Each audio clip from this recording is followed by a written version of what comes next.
Hola y bienvenidos a Módulo 12. This week we are covering our last big topic for the semester, which is formal commands. I really, really, really want to emphasize this week, please make sure you look at the resources and the readings.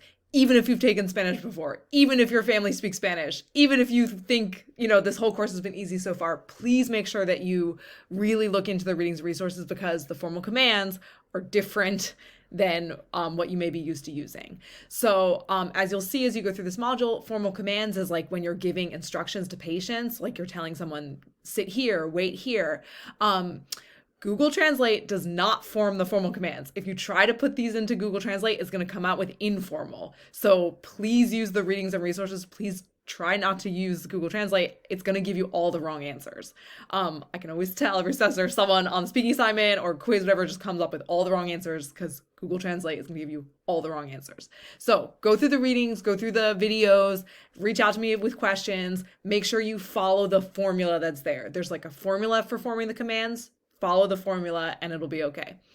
Again, we have information about the final project. The commands is the last thing that needs to be on the final project. So if once you feel good with the commands, you can start really thinking about the final project. So we've got another homework packet. Again, homework packet 10 because we skipped 2 weeks. Last discussion board about the pronouns, speaking assignment with the commands, and quiz with the commands. So again, please make sure you really go over everything this week. Start early. Ask me if you have questions. And that's it.